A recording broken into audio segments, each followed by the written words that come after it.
4월 8일 수요일 정례 브리핑을 시작하겠습니다. 오늘 0시 기준으로 코로나19로 치료받고 있는 환자는 3,408명이며 6,776명이 그동안 완치되어 격리 해제되었고 그간 200분이 사망하셨습니다. 어제 신규로 확진된 환자 수는 53명이며 격리 해제는 82명입니다. 안타깝게도 8분이 사망하셨습니다. 고인들의 명복을 빕니다. 신규로 확진된 53분 가운데 29명은 국내에서 확진된 사례이며 해외 유입 신규 사례는 총 24건이며 검역단계 확진 사례가 14건, 지역사회에서 확진이 확인된 사례가 10건입니다. 이 가운데 4명을 제외한 20명이 우리 국민입니다. 오늘 아침 국무총리 주재로 열린 중대본 회의에서는 취약계층 공동체 방역 추진 계획과 학원 등 시설 관리 방안 등을 보고받고 논의하였습니다. 정세균 국무총리께서는 개방성의 근간을 유지하되 상호주의 원칙에 따라 외국인의 불효불급한 입국 제한을 강화하여 우리 국민의 입국을 금지하고 있는 국가들에 대하여 사증 면제와 무사증 입국을 잠정 정지하고 외국인 입국 제한을 확대할 것과 일부 자가격리자들의 일탈이 공동체의 안위를 배려하는 다수를 허탈하게 만들고 방역에 어려움을 주고 있어 위반 사례를 신속히 고발 조치하고 불시점검 확대 등을 통하여 자가격리자에 대한 관리 강화 방안을 당부하였습니다. 사증 면제, 무사증 입국의 잠정 정지와 관련된 내용은 법무부에서 별도로 발표할 예정입니다. 코로나19 신규 확진자 수가 사흘 연속 50명 내외로 유지되고 있습니다. 정부는 사회적 거리두기를 2주간 더 연장하기로 결정하면서 하루 평균 50명 이하로 확진 환자 발생이 감소해야 한다는 점과 방역망 밖의 확진 발생 사례가 5% 이하로 유지되어야 한다고 강조하였습니다. 4월 5일과 6일 각각 47명의 신규 확진자가 나온 이후 어제는 53명의 신규 확진자가 발생하여 50명 내외로 유지되고 있는 점은 긍정적인 신호로 생각합니다. 이러한 추세가 지속된다면 중증 환자에 대한 안정적인 치료가 가능할 것으로 평가됩니다.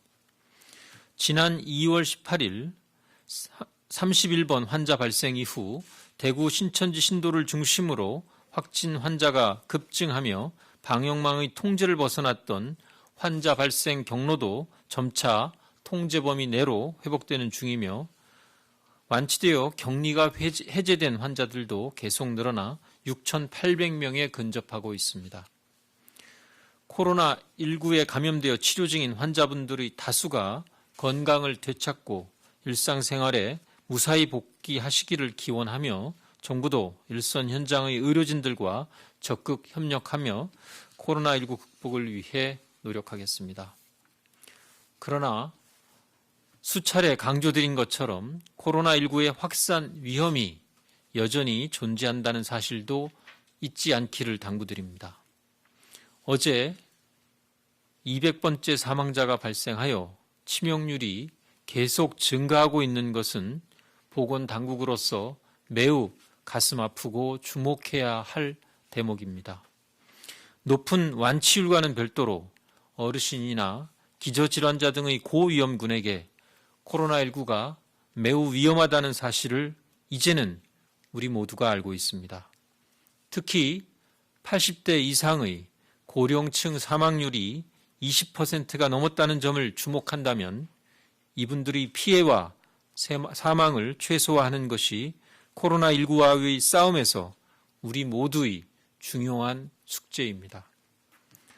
전 세계적으로 백신과 치료제가 아직 준비되어 있지 않은 상황에서 사회적 거리두기는 코로나19로부터 내 주변의 가족과 이웃, 동료들을 지킬 수 있는 유일한 백신이며 치료제입니다.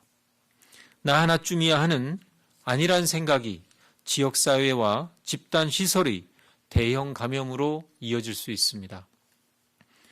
나의 작은 불편한 실천이 내 이웃의 감염을 막고 내 가족의 생명을 구할 수 있다는 점을 잊지 않아야 합니다.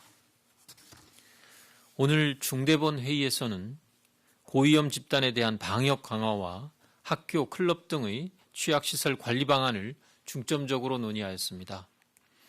중앙재난안전대책본부는 강화된 사회적 거리두기를 연장하는 동안 고위험 집단에 대한 방역 관리를 강화하며 집단 감염을 초기에 막기 위하여 노력하겠습니다. 요양병원, 정신병원, 요양시설, 교회 등의 종교시설은 코로나19 집단 감염의 발생 빈도가 높았던 시설로서 이에 대해 한층 강화된 관리가 필요합니다. 이런 이유로 이들 시설의 방역 관리를 강화하라는 지침을 마련하여 시행할 예정입니다. 주요 내용은 시설 내에 방역관리자를 지정하고 지정된 방역관리자는 시설 내의 방역관리에 일차적 책임을 지고 종사자와 방문자나 이용자들의 안전 여부를 확인하고 관리하는 의무를 수행하게 됩니다. 매일 체온을 측정하고 호흡기 증상의 유무를 정기적으로 확인하고 명단을 작성, 관리하여야 합니다. 해외 여행력과 환자와의 접촉력 등을 확인하여 업무에서 배제할 책임이 있게 됩니다.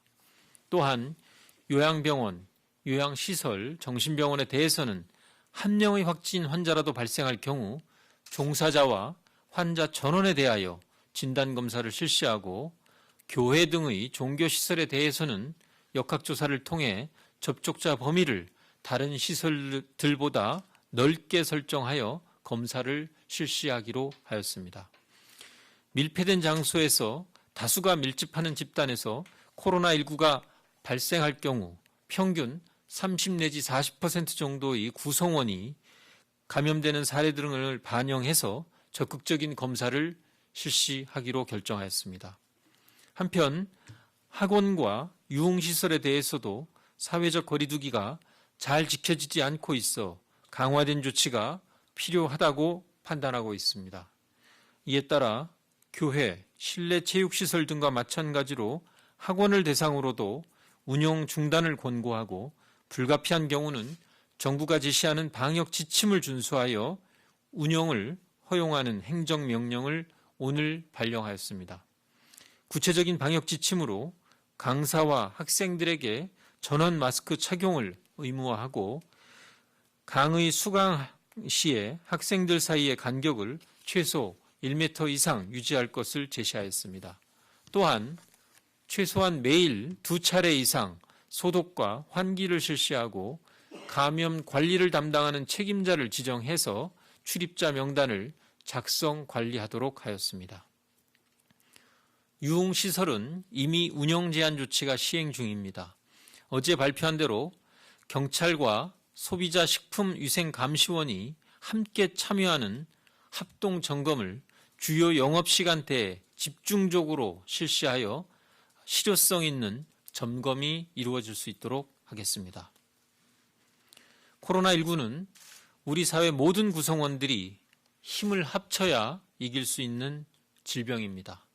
국민 개인뿐 아니라 각 단체와 시설들의 이해와 협조가 필요합니다. 집단 감염이 높은 시설에서 일할 경우 방역 관리자의 지시에 잘 따라주시고 이들 시설을 이용하는 국민들도 최대한 방문을 자제해 주실 것을 요청드립니다. 또한 국민 여러분들께서 최대한 집안에 머물며 다음 주말까지 사회적 거리두기에 동참해 주시기 바랍니다.